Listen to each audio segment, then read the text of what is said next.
So as you can see, the functionality, uh, as you can see from here, for the testing purpose, we have disabled other currencies because of course other currency doesn't work on test network. So because when we shift to the main network, then everything will become normal. For the testing purpose, we have disabled all these currencies. So even if you click on any of these currency, it will stay the same, which is the GDO. So here it might change, but it will be the default currency will be GDO.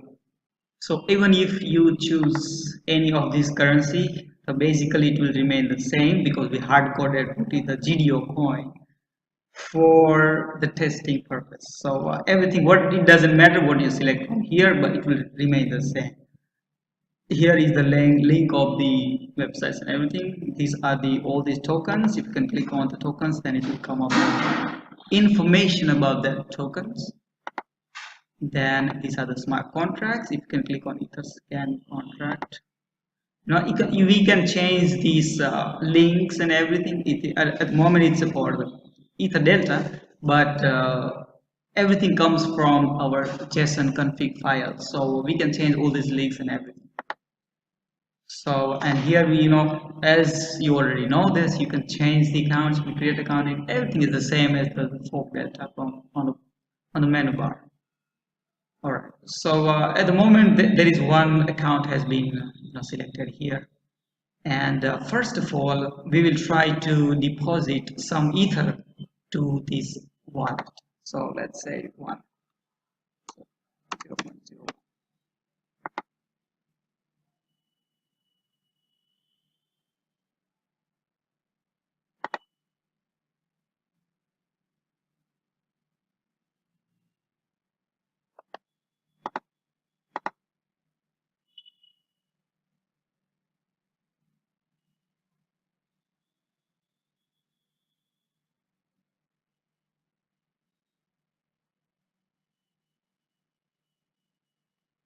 Okay, it's a success, and I paused the video for a moment just to save time.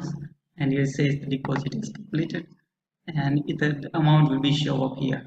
At the same time, we also can deposit tokens. Yeah, so we also can deposit token. At the moment there is 424 and here is 141. So let's deposit 100 tokens. Depositing token has two-step process. You already know that.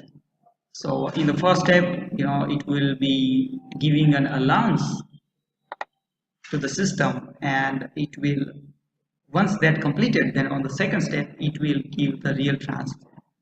So people has to do 2 times. You probably know this already. I'm pausing the videos to save time. Okay, so the first step is finished. Now this one is the second one.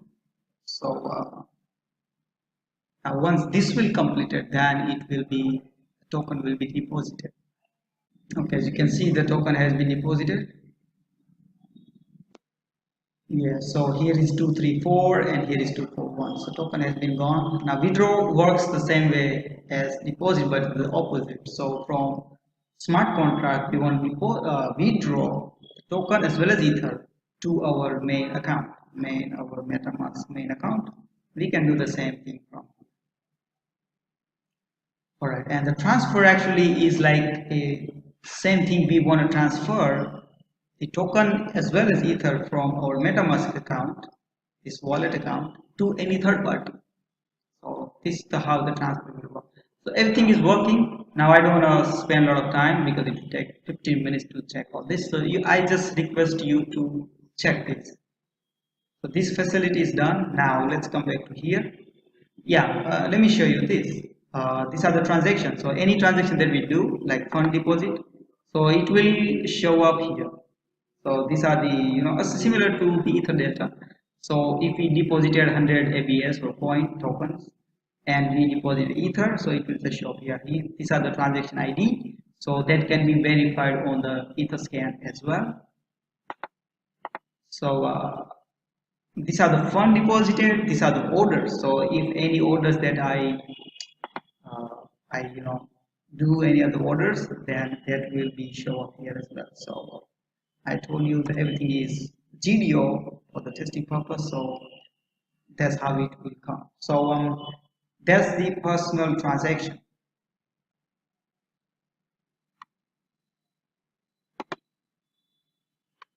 So please just select GDO here so that all these detail come correctly, because here it will take only the tokens which are GDOs. So these are the orders and these are the trade that I had done, and these are the data. You can put anything, just a text. All right, so now we come to the buy and sell. So for the buy, let's say for example I have Ether and I want to buy, let's say 100 tokens, and I want a price 0.1, let's put more 0, and yeah. And regarding this, it's MetaMask new features. In earlier version, there was some error message showing up. It says, do not trust this website and blah, blah, blah, because that function has been deprecated into new version. But in the new version also, there is a problem that they just do not show the characters like this for encrypted data. I mean, if I just put any message, then it will show up here correctly. But if I do encrypted, then it just shows like this. But it doesn't matter. So just click on sign, and that is it. The data will be, this will be stored on the off-chain order book in our database. So this order book is in our server, and all the data is stored on our local server. So as you can see, I have placed this order and it is just showing up here.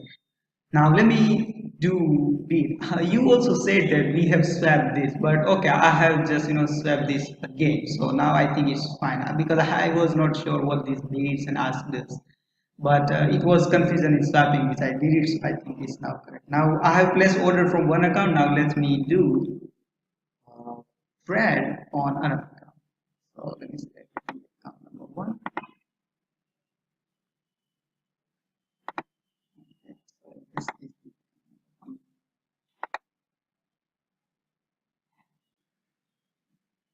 Alright, so this is the and let's leave on one order that we just put recently.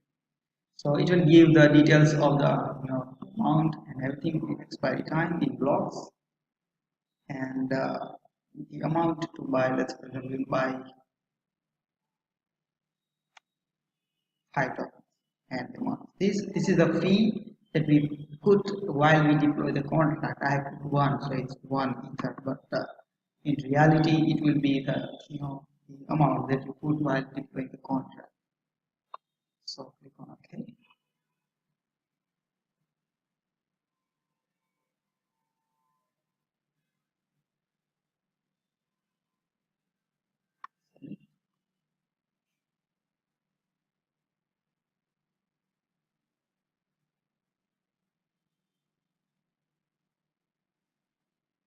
Alright, so now the trade is complete. Alright. So we just purchased 5 tokens, and now the amount is here 95, so it decreased. And if I can check on trades, you can see we just purchased 5 tokens, and you can check the transaction here as well.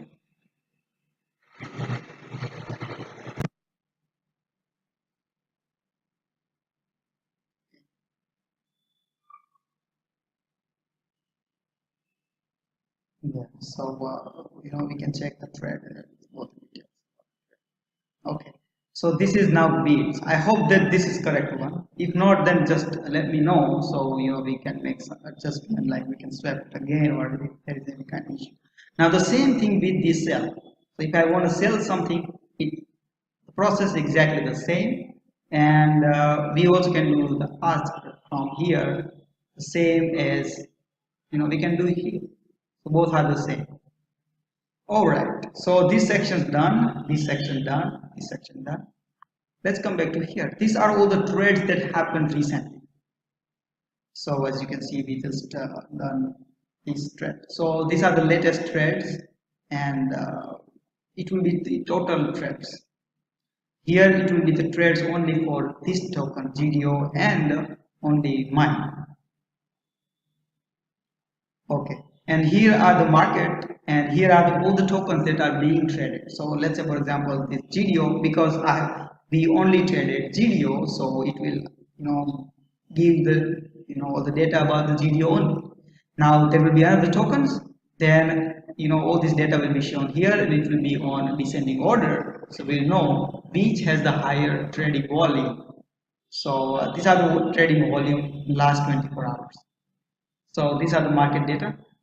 These are the trades. These are the buy, sell. These are the bid, ask. These are the data, personal transactions, and personal, and personal data. And these are the balances and everything. Now, okay, let's talk about the chart. Chart is the same as coming from the fog data. Um, so just I'm thinking that if the data is coming dynamic, or it represents all the trades and everything happening in our system. So we'll see that, just to check how the data should come in the chart. Okay, so apart from this, please give me your ideas, the reviews, that how the things can be improved again, and what things we can make any changes.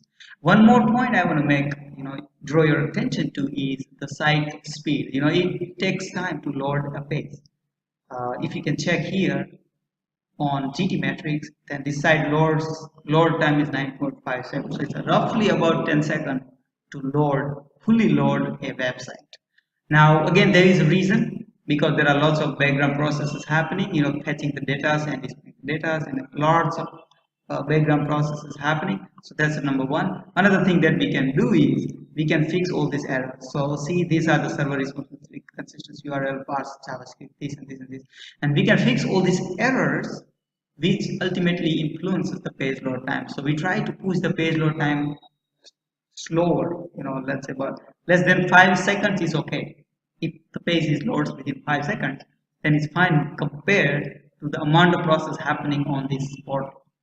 So thank you so much. It's 12 minutes. So yeah, I look forward to hear your reviews, and if any changes to make, we can make that.